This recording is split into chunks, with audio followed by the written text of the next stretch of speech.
Bil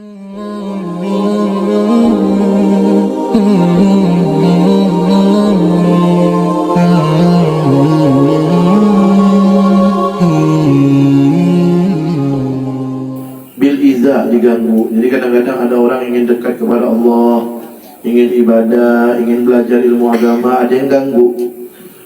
Wal jafa, dan berlaku tidak baik, mengucilkannya. Wal dzam, dan mencelanya. Fa in bulita bi syai'in min dzalik, maka jika kamu yang ingin mendekatkan diri kepada Allah, kamu yang belajar ilmu agama itu diberi ujian seperti itu. Ada orang yang tidak suka, ada orang yang benci, ada orang yang mengucilkan, ada orang yang mengejek-ngejek. Nah, jadi kalau kita diejek orang tuh, padahal kita ini belajar, padahal kita ini sholat, padahal kita ini ngaji, kalau ada orang yang mengganggu kita, mengejek kita, fa'alaika bis-sabri, maka hendaknya kamu sabar. Pertama ini kata beliau, Alhamdulillah Haddad mengatakan, kalau kamu diganggu orang, kamu ingin dekat kepada Allah, kamu ingin jadi orang baik, tapi ada yang ganggu, kata beliau, yang pertama sabar. Yang kedua, wa tarkil mukafa'ah. Yang kedua, jangan balas. Ada orang yang mengganggu kamu, jangan kamu balas ganggu. Ada orang mengejek kamu, jangan kamu balas mengejek. Kalau kamu balas ngejek, berarti kamu sama dia. Berarti kamu tidak naik derajatnya di sisi Allah. Berarti kamu bukan tambah dicintai oleh Allah SWT kalau kamu balas. Makanya ketika ada orang mengganggu kamu, mengejek kamu, mencela kamu, sabar, jangan balas. Kalau kamu sabar dan tidak membalas, derajat kamu tambah naik di sisi Allah. Pahala kamu tambah banyak, dosa kamu diampunkan oleh Allah SWT. Tapi kalau kamu balas, derajat kamu tambah turun di sisi Allah. Dosanya bertambah, pahalanya tidak ada, tidak dapat pahala. Makanya kalau ada orang mengganggu, mengejek, nih, kadang-kadang sering itu kan, ada yang mengganggu, mengejek, jangan jawab, sabar aja, diam. Kalau bisa senyum, disenyumkan. Rasulullah bukan hanya diejek, Rasulullah SAW bukan hanya dicaci, Rasulullah diludah muka beliau. Tapi apa yang beliau lakukan, beliau balas dengan senyuman. Bahkan ketika yang meludah beliau setiap hari itu sakit, beliau bawakan hadiah makanan, masuk Islam akhirnya. Itu ajaran Nabi. Ketika diejek orang, dicaci maki orang, urusan pribadi kita, diri kita diejek, dicaci maki, diganggu, maafkan, jangan balas, sabar. Tapi kalau urusan agama, ya harus marah. Kalau urusan agama, apa kata Sahibul Maulid Dibai, Maulid Dibai, Syekh Abdurrahman Dibai, فَإِذَا ضُيِّئَ حَقُّ اللَّهِ لَمْ يَقُمْ أَحَدٌ لِغَضَبِهِ. Kalau haknya Allah yang dilecehkan, maka Nabi Muhammad tidak ada seorang pun yang berani mencegah kemarahan beliau, marah beliau. Tapi kalau urusan pribadi, in udhiya ya'fu wa la yu'aqib, wa in khusima yasmut wa la yujawib. Beliau kalau diganggu orang, memberi maaf, tidak membalas. Dan beliau kalau diajak bertengkar, beliau diam, tidak mau meladeni. Kalau urusan pribadi, diam. Kemudian apa kata beliau? Nah, selain kita sabar kalau diganggu orang, ingat ya, Ustaz tekankan lagi, perhatikan sini. Kalau diganggu orang, urusan pribadi, sabar. Yang pertama, yang kedua, jangan balas. Kenapa? Satu, Allah mau angkat derajat kita, biar tambah dekat dengan Allah. Yang kedua, Allah mau banyakkan pahala kita. Yang ketiga, Allah mau ampunkan dosa kita.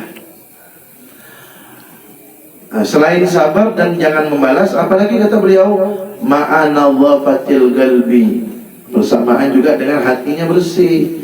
Ini ketika diganggu orang, selain sabar, jangan membalas, dan hatinya harus bersih. Bersih dari apa?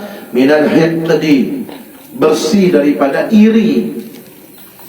Wa idmaris syarri, bersih daripada menyembunyikan keburukan. Jadi hatinya tidak ada keburukan dalam hatinya terhadap orang yang mengganggunya. Kemudian apa kata beliau? Wahdharid du'a ala man adza, dan hati-hatilah kamu, jangan doakan yang tidak baik buat orang yang mengganggu kamu. Jadi kalau ada orang yang mengganggu, jangan doakan yang tidak baik. Jangan doakan, mudah-mudahan kau cepat mati, mudah-mudahan kau celaka, mudah-mudahan kau kena tabrak kontainer. Jangan, kata beliau, jangan doakan yang tidak baik. Wala taqul Dan juga jangan kamu berkata, "Idza asabathum musibah," kalau dia tuh yang ganggu saya itu terkena musibah, "hadza bisababi adahu li." Itu karena sebab dia ganggu aku. Misalnya nih, ada orang ganggu dia. Tahu-tahu orang itu jatuh dari motor, patah kakinya. Tuh tahu nggak apa dia begitu tuh? Itu kualat tuh sama saya. Itu diganggu saya tuh. Makanya dia kena musibah. Nggak boleh tuh. Nggak boleh ngomong begitu, kata beliau. Jangan doakan keburukan untuk orang yang mengganggumu. Dan kalau dia kena musibah, jangan bilang itu sebab dia mengganggu kamu. Jangan, kata beliau. Wa afdal minas sabri. Nah, dan yang lebih utama dari sabar, ini kalau diganggu orang, sabar itu biasa. Tapi ada yang lebih utama dari sabar. Apa itu? Ketika alal adha, ketika diganggu itu, dia lebih utama dari sabar apa? Al-afu, memberi maaf. Jadi bukan hanya sabar. Yang lebih hebat dari sabar ketika diganggu orang, al-afu, memberi maaf. Anil mu'zi, kepada orang yang mengganggunya. Dan ini bukan orang sembarangan yang bisa ini. Yang bisa ini orang-orang pilihan Allah Subhanahu wa taala. Orang-orang yang dicintai oleh Allah Subhanahu wa taala. Jadi mereka yang diganggu, dia bukan hanya sabar, tapi dia memberi maaf kepada orang yang mengganggunya. Ini orang-orang yang dicintai oleh Allah. Bukan hanya memaafkan, apalagi kata beliau, yang lebih utama daripada sabar selain memaafkan, wa du'a lahu, mendoakan kebaikan untuk orang itu. Ini contoh, ada orang ganggu dia, suka ngejek dia, suka ganggu dia, suka ngolok-ngolok dia. Dia sabar, dia tidak balas, dia maafkan. Yang keempat, dia doakan yang baik. Ya Allah, ente suka ganggu anak ya. Mudah-mudahan Allah kasih ente hidayah. Gitu. Doakan yang baik. Allah yahdik, besarkan Allah yahdik. Mudah-mudahan Allah Subhanahu wa taala berkahi hidup ente. Itu doakan yang baik-baik. Ya. Bisa ulangi ya. Perhatikan sini. Badin badan perhatikan. Ketika diganggu orang, kata beliau, 1, sabar. 2, jangan balas. 3, maafkan. 4, doakan yang baik. Nah, kalau itu dilakukan oleh seseorang, maka dia akan dicintai oleh Allah Subhanahu wa taala. Wadzalika, dan itu min akhlaqis siddiqin, dan itu akhlaknya orang-orang siddiq, orang-orang yang dicintai oleh Allah atau wali-wali Allah. Jadi salah satu ciri, salah satu sifatnya wali Allah adalah ketika dia diganggu, selain dia sabar dan tidak membalas, dia maafkan dan dia doakan kebaikan. Jadi, ayo pelajaran malam ini, ayo kita merenung. Akhlak ini ada tak dalam diri kita? Kalau tidak ada, usahakan ada. Kita tidak berharap orang ganggu kita, tapi ketika ada orang ganggu kita, ayo coba belajar sabar. Yang kedua, jangan balas. Yang ketiga, maafkan dia. Yang keempat, doakan yang baik.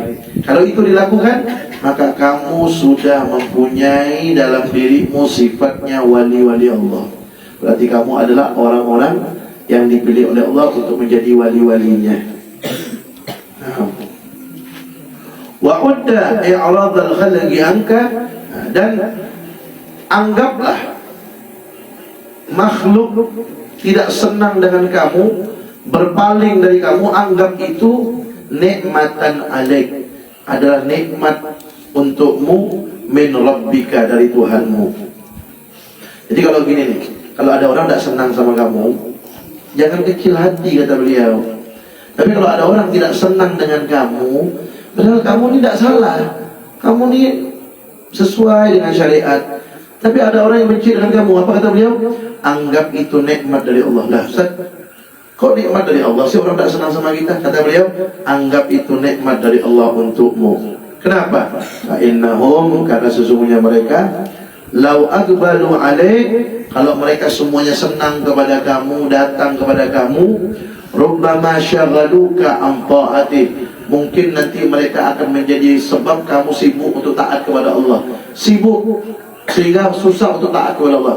Jadi kalau orang banyak-banyak datang kepada kamu, ya, datang kepada kamu cari barokah, minta doa, akhirnya kamu sibuk dan menghadapi orang-orang itu, sehingga sedikit waktumu untuk ibadah kepada Allah SWT. Nah, ketika ada orang tidak senang sama kamu, anggap itu nikmat. Nikmat apa? Nikmat berarti Allah ingin kamu lebih banyak taat kepadanya. Kan lebih banyak kesempatan untuk baca Quran, lebih banyak kesempatan untuk sholat, untuk zikir. Kenapa? Tidak banyak orang yang mendatangi dia. Begitu. Kemudian,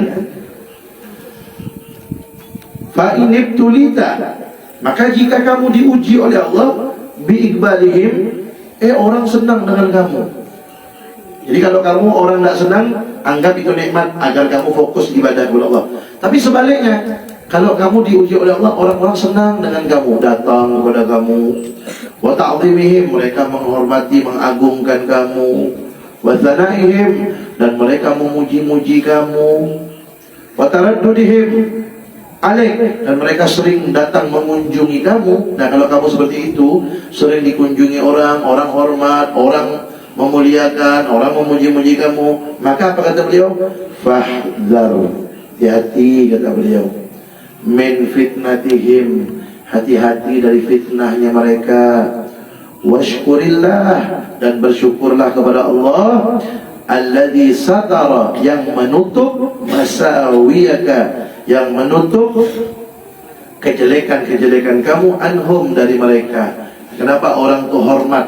Kenapa orang itu memuji? Kenapa orang itu memuliakan? Karena Allah menutup aib. Kalau Allah membuka aib, mereka tidak akan hormat. Kenapa? Tahu dengan aib kita. Nah, kemudian kemudian in khasyita, jika kamu takut. Bukunya diangkat, yang ditulis Bismillahirrahmanirrahim. Kitabnya jangan letakkan di bawah ya. Yang kukunya panjang, potong. Kuku panjang itu tempat nongkrongnya setan, walaupun bersih, apalagi kotor. Kalau kukunya kotor, selain tempat nongkrongnya setan, tempat nongkrongnya kuman. Yang kukunya panjang, potong kuku Senin, Kamis, atau Jumat. Jangan dipanjangkan, baik laki atau perempuan ya. Kemudian in khasyita ala nafsik, jika kamu takut atau khawatir atas dirimu, minat tasannu, takut dari berpura-pura, wa tazayyun, takut berhias diri, lahum, di hadapan mereka, wal ishtighal anillah, dan kamu sibuk sehingga jauh dari Allah, bimukhalatatihim, karena banyak bergaul dengan mereka, fa'tazilhum, maka jauhi mereka. Tuh kata beliau, kalau kamu bergaul dengan manusia tapi kamu khawatir nanti kamu ini menjadi orang yang banyak berpura-pura, dan kamu kalau bergaul sama manusia itu membuat kamu sibuk sama manusia sehingga jauh dari Allah, maka kalau kamu bergaul dengan manusia membuat kamu jauh dari Allah, apa kata beliau? Fa'tazilhum, jauhi mereka, jangan banyak kumpul dengan manusia. Wa aghliq babaka anhum, dan tutup pintumu dari mereka. Tutup pintu di sini maksudnya tutup pintu pergaulanmu dari mereka.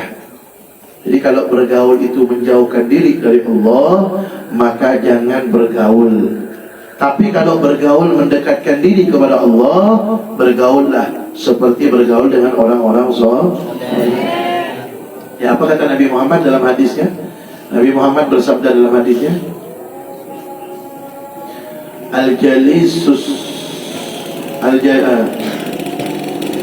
al-wahdah khairun min jalisis su' wal jalisus salih khairun min al-wahdah. Kata Nabi Muhammad, sendirian itu lebih baik daripada berkumpul dengan orang yang tidak baik, dan berkumpul dengan orang yang soleh itu lebih baik daripada sendirian. Saya ulangi, apa kata Nabi Muhammad? Sendirian lebih baik daripada berkumpul dengan orang yang tidak baik. Jadi kalau ada orang tidak baik, teman-temannya tidak baik nih, tidak sholat misalnya, atau mulutnya kotor, suka ngomong-ngomong binatang, caci maki, tidak baik akhlaknya, durhaka sama orang tua. Nah, kalau teman seperti itu, mendingan sendiri. Sendiri lebih baik kata Nabi daripada teman yang tidak baik. Kemudian apa kata Nabi? Berteman dengan orang soleh itu lebih baik daripada sendirian. Jadi kalau mau berteman, lihat-lihat dulu ya. Kemudian wa illa, kalau tidak, fariqil mawdi' alladhi urifta bihi. Kalau tidak bisa Kamu udah terkenal di tempat itu, orang-orang banyak datang kepada kamu sehingga kamu sibuk dengan mereka, jauh dari Allah. Kalau udah seperti itu susah kamu menjauhi mereka, maka fariqil maudhi', tinggalkan tempat itu, alladzi urifta bihi, yang kamu terkenal di situ, tinggalkan. Ila maudhi', ke suatu tempat, la tu'rafu fihi, yang kamu tidak terkenal di situ, sehingga kamu bisa fokus ibadah kepada Allah. Wa kun mu'thiran lil khamul, dan jadilah kamu orang yang lebih mendahului lil khumul, dan jadilah kamu orang yang mendahulukan khumul, tidak terkenal. Artinya jadilah kamu itu orang yang lebih mendahulukan menutup diri, tidak terkenal. Khumul tidak terkenal. Artinya jangan suka terkenal ya. Jangan suka terkenal, jangan suka kejar-kejar popularitas, jangan suka viral gitu, jangan. Kata beliau, Habibullah Haddad bilang, jadilah kamu orang yang mendahulukan khumul, tidak terkenal, nutup diri, kata beliau. Farran, tuh coba kata beliau, farran minasyura, larilah kamu dari ketenaran, kata beliau. Larilah kamu dari ketenaran, larilah kamu dari keterkenalan, lari, kata beliau. Wadzuhur, larilah kamu daripada tampak, tenar, terkenal, larilah kamu daripada hal-hal itu. Fa'inna fihi, karena di dalam ketenaran, di dalam keterkenalan itu ada al-fitnah wal mihnah, ada fitnah dan ujian. Qala ba'dus salaf, sebagian salaf berkata, wallahi, demi Allah, ma sadaqallaha abdun illa ahabba, tidaklah seorang hamba itu benar cintanya kepada Allah illa ahabba, kecuali Allah cinta kepada dia. Alla yush'ara bimakanihi, yang mana dia tidak merasa dia mempunyai kedudukan.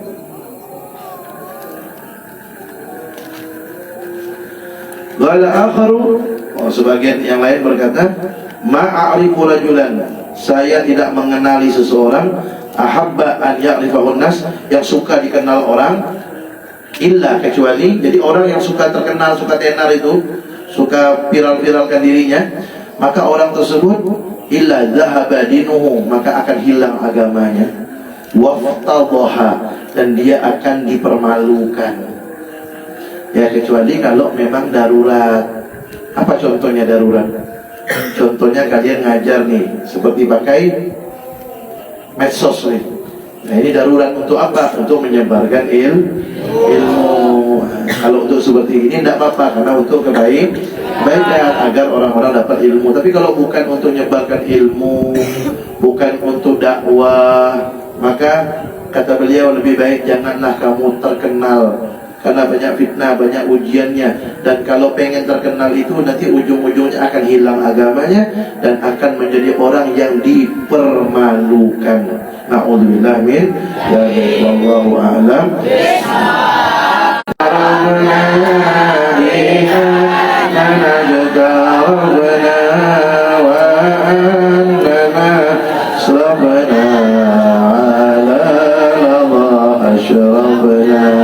فتوب علينا توبة أغسل لكل عوبة واستر من العورات وآمن الروعات واغفر لوالدينا ربي ومولودينا والإخوان وسائر الخلان وكل ذي محبة أو جيرة أو صحبة